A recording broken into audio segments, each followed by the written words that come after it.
Tu vois, Idrissou, notre vie est pareille à celle des insectes. Comme nous, ils cherchent à faire des réserves de mille pour se nourrir.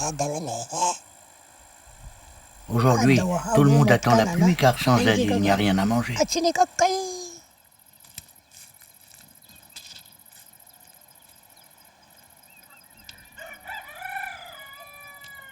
Les semaines passent et toujours pas de pluie.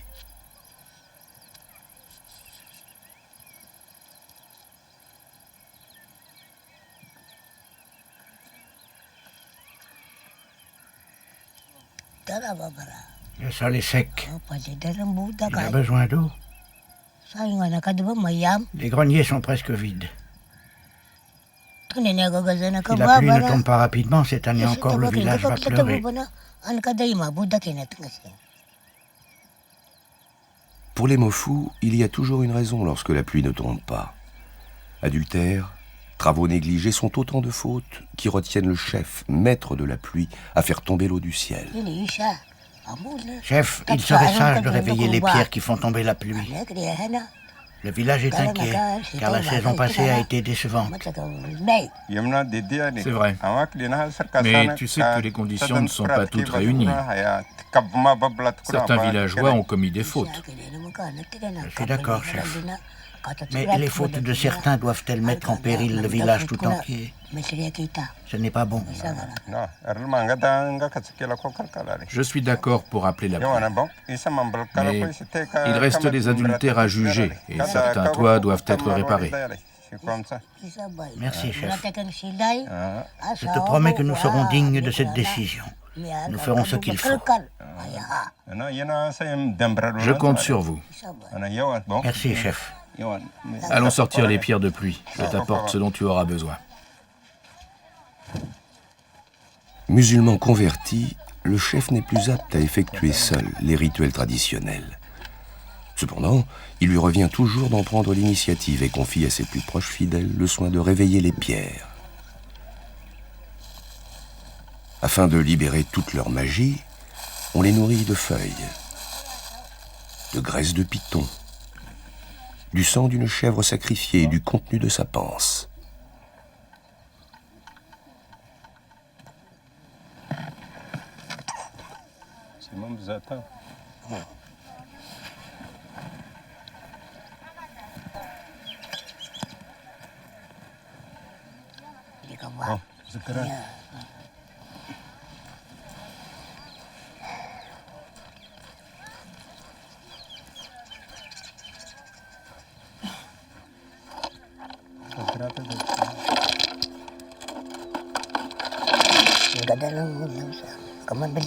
Rares sont ceux qui sont autorisés à frotter les pierres de pluie.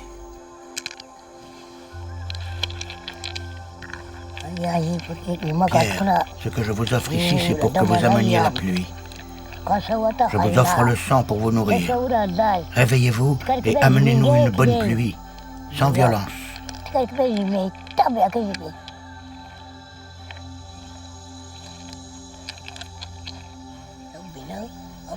Verse de l'eau et lave-les bien.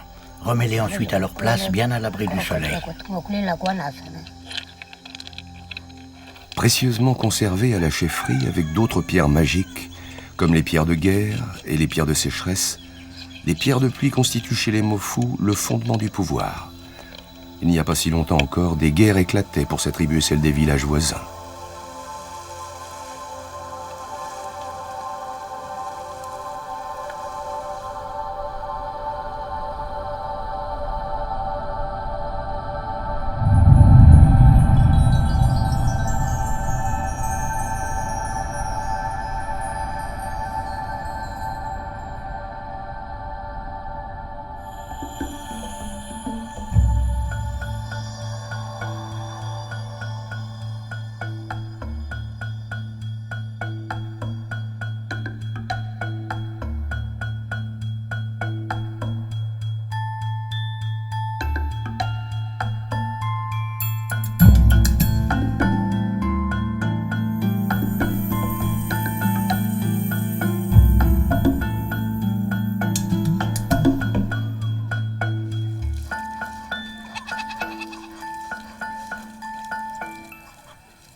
Grand-père, c'est quoi cet insecte? Ça, c'est un bon insecte. Il sort de la terre lorsque les pluies approchent. Quand on l'aperçoit dans les champs, il faut vite aller retourner la terre. La pluie n'est plus très loin. Par la voix des tambours, le chef annonce aux villageois qu'il est temps pour eux de préparer la terre, où depuis plusieurs semaines, les graines de mil attendent l'arrivée de la pluie.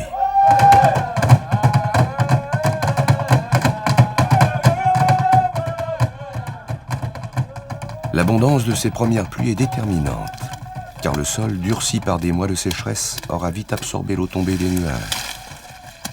Grâce à elle, les minuscules graines de mil donneront de jeunes pousses solides.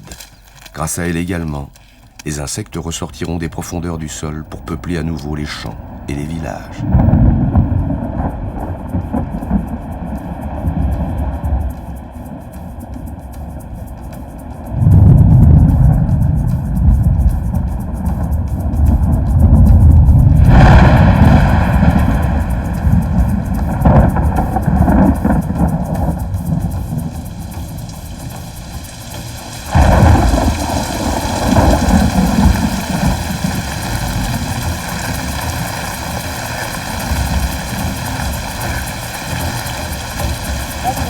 Merci pour cette bonne pluie.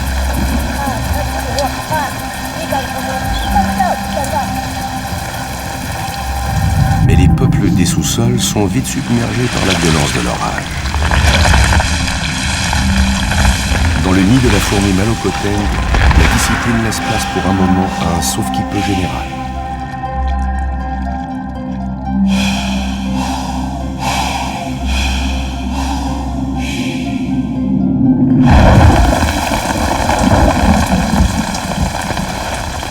Les hommes aussi, les premières pluies s'accompagnent souvent de mauvaises surprises. Et l'habitation de Sidi, fragilisée par l'appétit vorace des termites, cède rapidement sous le poids de la paille trempée.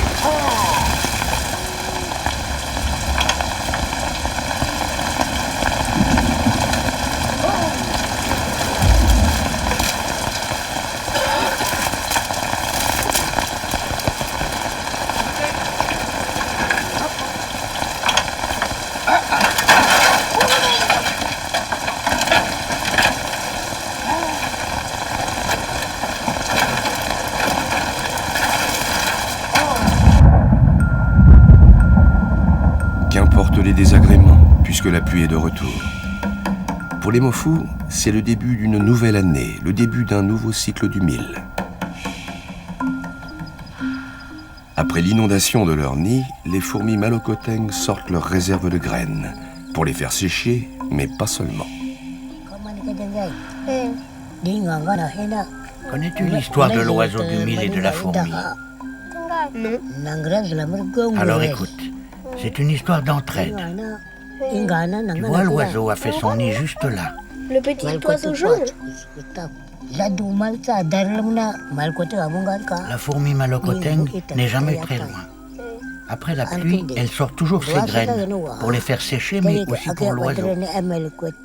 Ce n'est pas par hasard si l'oiseau fait son nid ici. En chantant, il annonce à la fourmi que la pluie est terminée et qu'elle peut sortir ses graines. En retour, la fourmi l'autorise à picorer ses réserves, car elle sait qu'en ce moment, il n'a rien à manger. Regarde.